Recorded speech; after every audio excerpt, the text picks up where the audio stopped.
Start more US based e-learning platform. మీరు కూడా slot book చేసుకోవాలంటే ఈ నెంబర్కి కాల్ చేయండి. నమస్తే, వెల్కమ్ టు సుమన్ టీవీ. నేను విష్ణు. ప్రస్తుతంతో పాటు amphi registered mutual fund distributor wealthy Chakradhar గారు ఉన్నారు. వారితో మాట్లాడదాం. సార్ నమస్తే. సార్ చక్రధర్ గారు. నమస్తే అండి.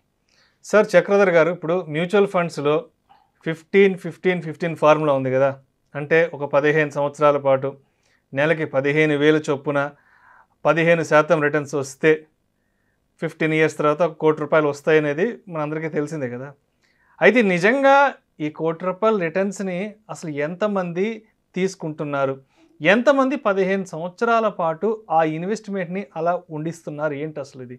అంటే ఎంతమందికి వర్కౌట్ అవుతున్నాయి నిజంగా ఈ రియల్ రిటర్న్స్ అనేవి? చాలా మంచి క్వశ్చన్ అండి. యాక్చువల్గా మాకు 2009-2008 నుంచి మనం ఇదే ఫీల్డ్లో ఉన్నాం. చాలా మందిని చూసాము. మ్యూచువల్ ఫండ్స్లో మనం ఆ రోజు చెప్పాము 15x15 అని చెప్పి. కానీ ఇప్పుడు చూడండి, మీకు మంచి ఎగ్జాంపుల్ చెప్తాను. మేము ఆ రోజుల్లో ఏం చేసేవాళ్ళం అంటే, ఇప్పుడు మైక్రోసాఫ్ట్ కానివ్వండి, విప్రో కానివ్వండి, అలా కంపెనీస్కి వెళ్ళేవాళ్ళం, వాకింగ్ చేసేవాళ్ళం. లోపల వెళ్ళాలి అంటే ముందు క్యాంపస్ దగ్గర మనకి సెక్యూరిటీ వాళ్ళ దగ్గర పర్మిషన్ తీసుకోవాలి. వాళ్ళు ఆల్రెడీ పంపిస్తారు, మనకి ఒక టికెట్ పంపిస్తారు, సో అండ్ సో పర్సన్ వస్తున్నారు మ్యూచువల్ ఫండ్స్ నుంచి మమ్మల్ని కలవడానికి, అలౌ చేయండి, పర్మిషన్ ఇవ్వండి అని చెప్పి సెక్యూరిటీ వస్తుంది, ఒక మెయిల్ వస్తుంది. వీళ్ళు చూస్తారు, చూసి మా ఐడి కార్డు అన్ని వెరిఫై చేసుకొని, ఓహో మీరు amphi registered certificate sir mutual funds, security అడుగుతారు మమ్మల్ని. అడిగి మమ్మల్ని పంపిస్తే మేము లోపలికి వెళ్ళి వాళ్ళతో డిస్కస్ చేస్తాం. అయితే అక్కడ లోపలికి వెళ్ళిన తర్వాత మైక్రోసాఫ్ట్ ఎంప్లాయీతో కూర్చొని మీకు రిటైర్మెంట్ కాస్ట్ ఎంత అవుతుంది, మీ పిల్లల చదువులకి ఎంత కాస్ట్ అవుతుంది, అవన్నీ చేసి ఒక ₹50,000 ఎస్ఐపి వేయాల్సి వస్తుంది. యాక్చువల్గా 75,000 ఎస్ఐపి ఉంటుంది. 75,000 ఎస్ఐపి అంటే ఆయన చెప్తారంటే, ఇప్పుడు నాకు అంత బర్డెన్ లేదండి, అంత పరిస్థితి అంత లేదు, 50,000 మనం ఓకే చేద్దాం అంటారు. సరే అని ₹50,000 ఎస్ఐపి అని మనం అనుకుని ఒక అప్లికేషన్స్ చెక్స్ అని తీసుకొని వస్తాం. వచ్చిన తర్వాత ఇక్కడ గేట్ దగ్గర సెక్యూరిటీ వాళ్ళు ఉంటారు కదండి, వాళ్ళని చూసి వాళ్ళు కూడా మ్యూచువల్ ఫండ్స్లో మేము ఇన్వెస్ట్ చేసుకుంటామండి, చాలా బాగుంటుంది అంటున్నారు కదా, కొంచెం చెప్పండి మాకు అంటారు. సరే అని సెక్యూరిటీ వాళ్ళకు కూడా మేము ₹2,000 ఎస్ఐపి, ₹3,000 ఎస్ఐపి సజెస్ట్ చేసేవాళ్ళం. ఒక 3 ఇయర్స్ అలా గమనిస్తేనండి ఈ ₹2,000 ఎస్ఐపి కంటిన్యూ అవుతుంది. ఈ సెక్యూరిటీ మన వాళ్ళకి పెట్టే 2,000 కావచ్చు, ₹3,000 ఎస్ఐపి కావచ్చు, ఎక్కడ డోకా రాదు, వెళ్ళిపోతూనే ఉంటుంది కంటిన్యూస్గా.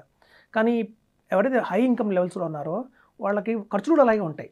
అందరూ అనుకుంటాం వారు 3 lakhs ప్యాకేజ్ ఉంది, 4 lakhs ప్యాకేజ్ ఉంది, వాళ్ళు కంటిన్యూ చేస్తారు ఎస్ఐపి అనుకుంటాం. కానీ పెద్దగా ఖర్చులు వాళ్ళకే వస్తాయి. వాళ్ళకి వచ్చి ఒక 6 months, ఒక 1 year అవ్వగానే ఆ 50,000 ఎస్ఐపి కాస్త 30,000 అయిపోయి 20,000 అయిపోయి, చివరికి ఒకసారి కొంచెం హోల్డ్ చేద్దామండి అంటారు. ఎందుకంటే జెన్యూన్ రీజన్సే ఉంటాయి. ఇప్పుడు చూడండి, మనకి కాస్ట్ ఆఫ్ లివింగ్ ఎక్స్పెన్సెస్ బాగా పెరుగుతున్నాయి. పిల్లల్ని స్కూల్లో వేయాలన్నా వాళ్ళ ఎల్కేజీకి కూడా 4 లక్షలు ఫీజు కట్టాల్సి వస్తుంది ఇంటర్నేషనల్ స్కూల్లో. సో ఇట్లాంటి ఏమన్నీ కమిట్మెంట్స్ ఎక్కువైపోయి వాళ్ళకి ఓవర్ బర్డెన్ అయిపోతుంది. సో కాబట్టి ఏంటంటే ఇలా జాబ్స్లో బ్రేక్ రావచ్చు కొన్నిసార్లు. సాలిడ్ రీజన్సే ఉంటాయి. ఫర్ ఎగ్జాంపుల్ 2008-9లో అండి, ఒక దుబాయ్ నుంచి ఒక క్లయింట్ వచ్చారు. ఆయన కువైట్లో ఉంటారు, పెట్రోలియంలో పనిచేస్తారు. ఆయన ఫస్ట్ కలిసినప్పుడు నన్ను, చక్రధర్ నాకు మంచి సాలిడ్ ఇన్కమ్ వస్తుంది అక్కడ, బాగానే ఉంది, మనం ఇన్వెస్ట్మెంట్ చేద్దాం మ్యూచువల్ ఫండ్స్లో, క్వాంట్లో చేద్దాం అన్నారు ఆయన. అప్పట్లో ఫస్ట్ ఈవెంట్ క్వాంట్ ఫండ్ గురించి. నేను ఆయన ఫ్లైట్లో తిరుగుతుంటారు కదా, ఫ్లైట్లో మ్యాగజైన్స్ పెడతారు, అందులో క్వాంట్ ఫండ్ గురించి చదివారు. ఆయన మ్యాగజైన్స్ పెడుతుంటారు, క్వాంట్లో చేద్దాం, 1 lakh చేద్దాం అన్నారు. అంటే నాకు క్వాంట్ అంతా ఓకేనండి, మంచి కంపెనీ ఎండ్ వచ్చామో, మనం పని చేద్దాం, స్ప్లిట్ చేద్దాం. ఐడిఎఫ్సి చాలా బాగుంది ఈ మధ్య. ఐడిఎఫ్సి ఆ టైంలో ఉన్న మంచి టాప్ బిర్లా వాళ్ళు కావచ్చు, అలా 20,000 కింద 5 fundsలో ఇన్వెస్ట్ చేశాను. 1 lakh చేసిన తర్వాత ఆ రోజుల్లో 14-15 ఏళ్ల క్రితం ఇన్వెస్ట్మెంట్ చేసిన తర్వాత ఆయన ఏంటంటే 8 months అక్కడే ఉంటారు కువైట్లో, 4 months ఇండియాలో ఉంటారు. మామూలుగా అక్కడ వెళ్ళిపోయాక ఒక 6 months తర్వాత వాళ్ళు మెసేజ్ కాల్ చేశారు. కాల్ చేసి అప్పుడు ల్యాండ్ లైన్ నెంబర్ నుంచి కాల్ చేసేవాళ్ళు. చేసి చక్రధర్ వస్తారు మా ఇంటికి అని చెప్తే, వెళ్తే ఒక ఎస్ఐపి ఆపేద్దామండి, కొంచెం ఏదో ఇష్యూ వచ్చింది అనేవాళ్ళు. సరే ఒక ఎస్ఐపి ఉన్న వాటిలో ఒక ఎస్ఐపి క్యాన్సిల్ చేసేవాళ్ళు. అంటే ఒక 20,000 ఆపారు. తర్వాత ఒక 6 months అయిన తర్వాత మళ్ళీ ఫోను, మళ్ళీ ఇంకో ఎస్ఐపి ఆపిద్దాం, ఇంకొక 20,000, 40,000 ఆపారు. సో ఇట్లా అప్ అండ్ డౌన్స్ అన్ని వస్తూనే ఉన్నాయండి. అప్పుడు నాకు అర్థమైంది, మనం 2014 దాకా కూడా చూశాను, ఇట్లా చాలా మంది ఎస్ఐపిస్ మొదలు పెడతారు, కానీ జెన్యూన్ రీజన్స్ వల్లే వాళ్ళ ఇంట్లో ఫైనాన్షియల్ ప్రాబ్లమ్స్ కావచ్చు. చాలా మంది అనుకుంటారంటే మార్కెట్ వాలిటాలిటీ అనుకుంటారు. మార్కెట్ వాలిటాలిటీ కరెక్టే, కానీ ప్రతి ఒక్క హ్యూమన్ లైఫ్ కూడా వాలిటాలిటీయే. ప్రతి ఒక్క మనిషి జీవితంలో కూడా అప్ అండ్ డౌన్స్ ఉంటాయి. ఒకసారి జాబ్లో అప్ అండ్ డౌన్ రావచ్చు, ఫ్యామిలీ ఫైనాన్షియల్గా అప్ అండ్ డౌన్ రావచ్చు, లేదంటే ఫ్యామిలీ ఇష్యూస్ రావచ్చు, హెల్త్లో ఎవరైనా ఇంట్లో పేరెంట్స్ సిక్ అవ్వచ్చు, రీజన్స్ ఏమైనా కానివ్వండి, మన లైఫ్ కూడా సో అప్పుడు నాకు అనిపించింది, ఇలా మనం చెప్పే రిటైర్మెంట్ ప్లానింగ్ కావచ్చు, లేకపోతే చిల్డ్రన్ ఎడ్యుకేషన్ కావచ్చు, ఇవన్నీ ప్రైమరీగా తీసుకోవాల్సిన ఇంపార్టెంట్ గోల్స్. సో ఇట్లాంటి గోల్స్ వీళ్ళు ఇలా టైంలో ఆపేస్తుంటే మనం ఎలా అని చెప్పి అప్పుడే నేను బాగా సెర్చ్ చేసి, సో పిఎంఎస్ ఏదో మంచి ఆప్షన్ ఉంది, పోర్ట్ఫోలియో మేనేజ్మెంట్ సర్వీసెస్. అప్పట్లో 25 lakhs ఉండేది మినిమం టికెట్ సైజ్. సో ఒక ఎట్లా కొట్లా 25 lakhs ఇన్వెస్ట్మెంట్ చేయించేస్తే ఇంకా వాళ్ళు మళ్ళీ చూసుకోగలదు దీని గురించి, మళ్ళీ ఆ ఎస్ఐపీలని తర్వాత కంటిన్యూ చేయాలా వద్దా అని ఈ టెన్షన్ అంతా ఉండదు కదా అనుకునేవాడిని. 2014లో చాలా మందికి ఎస్ఐపి పిఎంఎస్ గురించి నేను మోటివేట్ చేశాను. చేస్తే అప్పుడు 25 lakhs అంటే పెద్ద అమౌంట్, చక్రధర్ మన దగ్గర 15 lakhs ఉన్నాయి. అప్పట్లో ఇంకొక 10 lakhs కొంచెం అరేంజ్ చేస్తానులేండి. నిజంగా మాకు నచ్చింది. ఎందుకంటే మనకి గ్రోయింగ్ స్టేజ్లో ఉన్నప్పుడు ఏమవుతుందంటే లైఫ్లో ఎక్స్పెన్సెస్ పెరుగుతూనే ఉంటాయి. పిల్లలు ఎల్కేజీలోనే మనం లక్షలు కట్టాల్సిన ఫీజు, వాళ్ళు 7th class వచ్చాక ఇంకా ఎక్కువ అవుతుంది బర్డెన్. సో అట్లాంటి మనకి లైఫ్లో ఎక్స్పెన్సెస్ పెరుగుతాయి తగ్గవు. కాబట్టి ఈ కమిట్మెంట్స్ కూడా కదా, ఇప్పుడు ఒక హోమ్ లోన్కి ఎలా ఏమే కమిట్మెంట్ ఉంటుందో రిటైర్మెంట్ ప్లాన్ కూడా ఎస్ఐపి కమిట్మెంట్.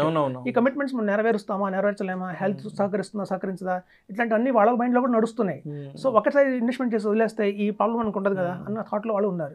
సో 2014లో మనం చెప్పినప్పుడు వాళ్ళు చాలా మంది కూడా 25 lakhs చేద్దాం ఇష్టపడ్డారు.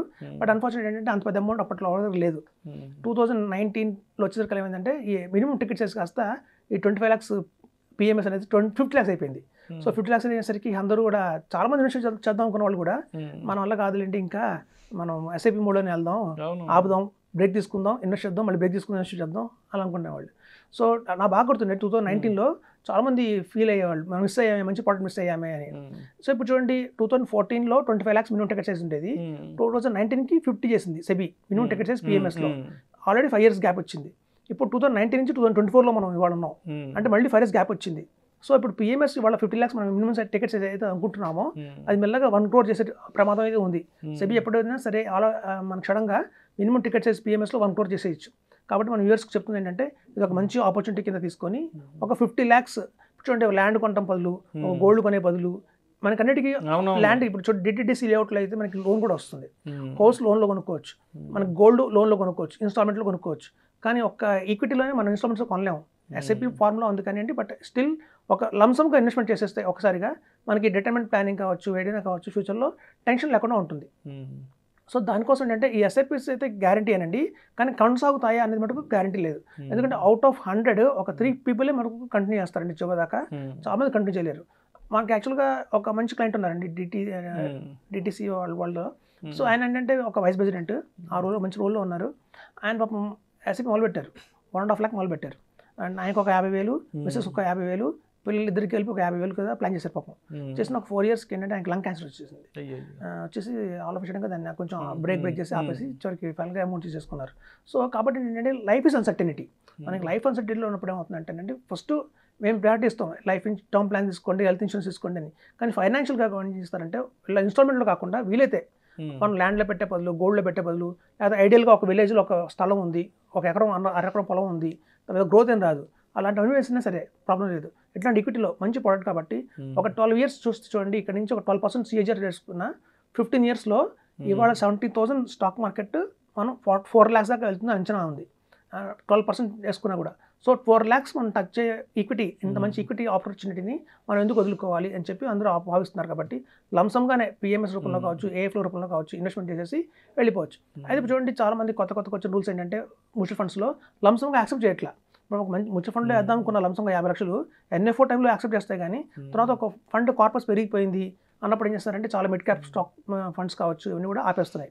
అట్ ద సేమ్ టైం ఏంటంటే మనం తీసుకెళ్లి ధైర్యంగా 50 lakhs పెట్టలేము ఒక మ్యూచువల్ ఫండ్లో, ఎందుకంటే మళ్ళీ 10 లక్షల కింద 5 funds వేయాల్సిందే.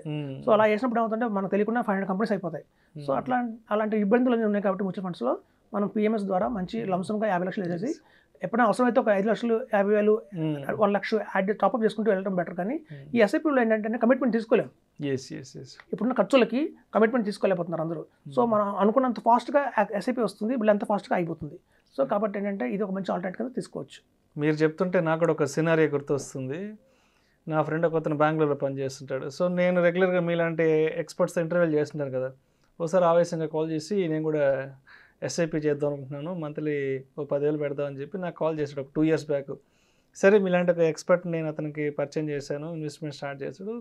ఒక 4 monthsకో 5 monthsకో మేబీ ఆపేశాడు. ఒకరోజు నేను అడిగాను, ఎరా ఇన్వెస్ట్మెంట్ ఎందుకో ఊరు వెళ్ళినప్పుడు అడిగాను, లేదు నేను ఆపేసేసాను. అదేంటి ఆ రోజు అంత ఆవేశంగా కాల్ చేసి నెలకు 10,000 ఎస్ఐపి చేద్దాం, లేదు నాకు ఈ ఫ్యామిలీ కమిట్మెంట్స్, పిల్లల స్కూల్ ఫీజులు అని చెప్పి నా వల్ల కావట్లేదని చెప్పి 3rd monthకో 4th monthకో ఆపేసేసాడు. సో అంటే ఇప్పుడు మీరు ఇందాక ఎగ్జాంపుల్ చెప్పారు కాబట్టి నాకు కూడా సినారియో గుర్తుకొచ్చింది. కామన్ అండి. యాక్చువల్గా అంటే ఆపడం, పాజ్, మళ్ళీ కంటిన్యూ చేయటము, మళ్ళీ కంటిన్యూస్ సేమ్ అమౌంట్తో కంటిన్యూ చేస్తారని గ్యారంటీ లేదు. తగ్గించి కంటిన్యూ చేయటము, ఇట్లాంటి అన్ని ఆబ్స్టకల్స్ అయితే చాలా ఉన్నాయండి లైఫ్లో. అది జనరల్గా మనం చూస్తున్నాం మా ఎక్స్పీరియన్స్ ప్రకారం. కానీ అవుట్ ఆఫ్ 100 ఓన్లీ 5 మెంబర్సే మనం కంటిన్యూ చేస్తారు. రిమైనింగ్ 95 మెంబర్స్ మాత్రం కంటిన్యూ చేయండి. Right. Thank you so much Chakradhar గారు. థ్యాంక్స్. సుమన్ టీవీలో మీ పర్సనల్ అండ్ బిజినెస్ ప్రమోషన్స్ కోసం కింది నెంబర్కి కాంటాక్ట్ చేయండి.